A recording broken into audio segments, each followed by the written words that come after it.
இந்த ரிஸ்கை எல்லாம் விஜய் யோசிக்க மாட்டாரா? ஸோ விஜய் தரப்பில் காங்கிரஸிடம் விஜய் தரப்பில் காங்கிரஸ் அணுகிட்டு இருக்காங்கன்றது எல்லாருக்கும் தெரிஞ்ச விஷயம். சொல்லியிருக்கிறது, இங்கே பாருங்க, நான் தனியாக போட்டிடுற ஐடியா எனக்கு இல்லை, நீங்கள் தான் எனக்கு ஆப்ஷன். ஆனால் நீங்கள் வரலன்ட்டு முடிவெடுத்தீங்கன்னா என்டிஏக்கு போகிறத தவிர எனக்கு வர வழி இல்லை.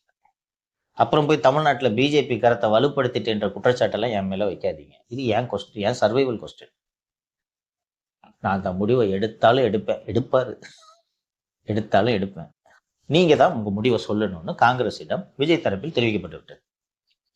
விஜய் தரப்புல இருந்து காங்கிரஸ் பேசினது உண்மை.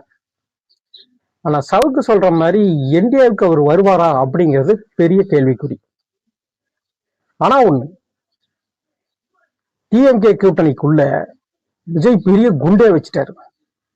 இவர் பண்ண வேலையில காங்கிரஸ் தாய பக்கம் போறதா திமுக கூட்டணிக்குள்ள இருக்கிறதாங்க ஒரு பெரிய குழப்பத்திலே இருக்கிறாங்க. ஏன்னா தலைவருக்கு மாத்தி அவங்க பேட்டி கொடுத்துட்டு இருக்கிறாங்க.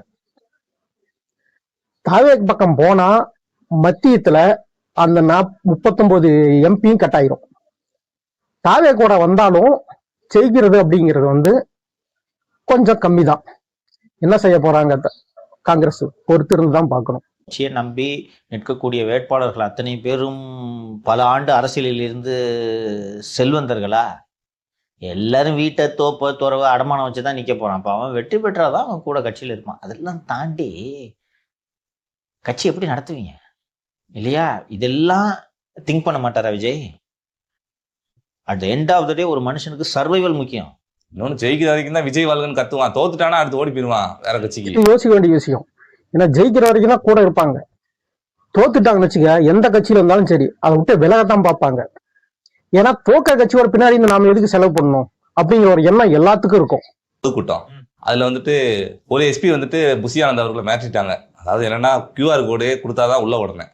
இவங்க கியூஆர் கோடு இல்லாதவன்லாம் உள்ள விடுங்கன்னு சொல்லிட்டு புசியானந்த் அவர்கள் சொன்னோன்னே உங்க இஷ்டத்துக்குலாம் அனுப்ப முடியாது, நீங்க எனக்கு பாடம் எடுக்காதீங்க அப்படின்னு சொல்லிட்டாங்க. அதனால அவங்களுக்கு டெல்லிக்கு மாத்திட்டாங்கன்னு செய்தியெல்லாம் வந்துருக்கு. அதனால அவங்கள மாத்தல. நான் விஷயத்தை சொல்கிறேன். அந்த சம்பவம் நடந்தோன்னா அது வீடியோவா வைரல் ஆச்சு இல்லையா? ஒரு வாரத்துக்கு சிங்கப்பெண் ஈஷான்ட்டு ஊட்டிட்டு இருந்தாங்க. ஞாபகம் இருக்கா? எப்படி வந்துச்சு? இதுதான் காரணம். விர்ச்சுவல் வாரியர்ஸ் பண்ண வேலை. அந்த ஈஷா சிங்கர்ங்கிற அந்த லேடிஸ் போலீஸ எடுத்து ரீல்ஸா எடுத்து வைரல் ஆக்கி விட்டு இன்னைக்கு டோட்டலா அவங்க பணியிட மாற்றம் செஞ்சிருக்கிறாங்க.